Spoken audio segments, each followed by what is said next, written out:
Completing the acceleration analysis spreadsheet activity should not be too hard, but here's a few tips in case you need some assistance.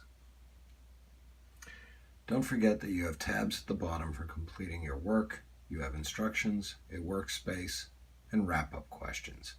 Do the wrap-up questions last. In your workspace, begin by creating a data table. Remember that data tables need to have appropriate labels at the top of each column. Be sure to put the units in the labels and type your information and data below. Information should be neatly centered.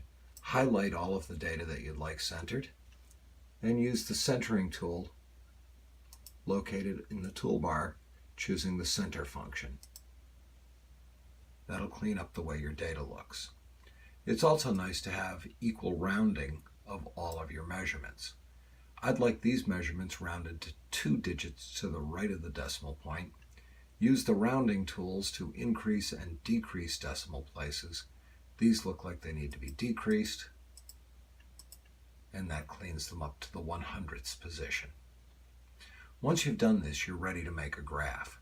Graphing is easy. Click and drag over the data and the labels that you'd like to have on the graph. The labels up here are included so that they appear as information on the graph axes. Then simply choose the graphing tool, which is located here, or if you're not certain where it is, the insert menu has the same feature, insert chart, which you can do. When you choose it, it will suggest to you a graph type. If it doesn't give you a column chart, which is what this needs to be, don't forget to choose column chart over to the right here on the chart editor.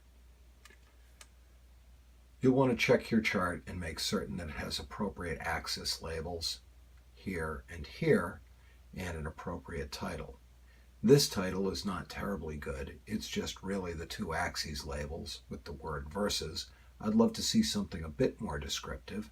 So to change that, pick the Customize function on the chart editor, go to Axis Titles, choose the chart title, select this information on the title text, and type something appropriate. I'm not going to do it now, but that's how you would change it. The same is true for both the horizontal and vertical axes. You have the option of picking either and making changes. Please note, we don't really need to change these titles. They're just fine, but you can do things like bold and formatting if you'd like to alter them somewhat. The instructions ask you to take the vertical axis here and have it run from 0 to 1.5 meters per second squared, so that all of the data is shown in context. To do this, again, in the chart editor, choose Chart and Axis Titles, located here. Choose the vertical axis option located here near the bottom of the list. Set a minimum value of 0 and a maximum value of 1.5. That will alter your chart to show all of the data in context. Again, that is the vertical axis menu, which is in the Customize list. Well, we have a great looking graph. We also need to make certain that we've got some statistics added to the data table. The statistics that you've been asked to add are average, which we'll type this in here, average, maximum, minimum, and range.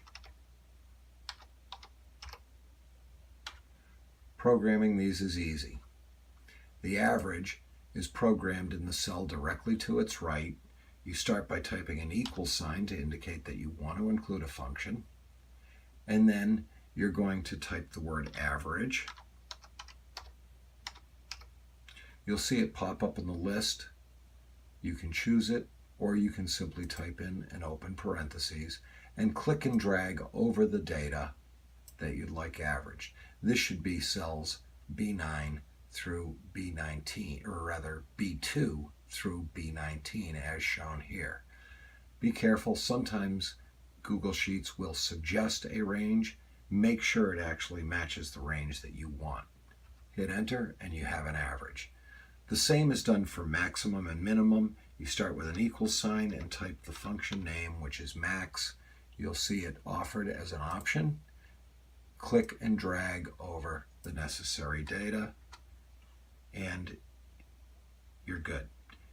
Minimum is equals min. When you see the function min, you can choose it. Click and drag over the necessary data and you're set. The range is the difference between the maximum and the minimum.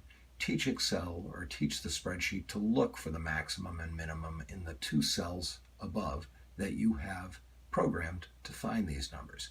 Simply type equals, click on the cell locating the maximum value, a minus sign, and the cell which contains the minimum value. It should read equals B21 minus B22. Hit enter and you're all set. Notice that these have also appeared in the graph. That's just fine if they appear in your graph as well. Let's get these included in the data table. We can center them. It looks like they're already rounded to the right number of digits to the right of the decimal point.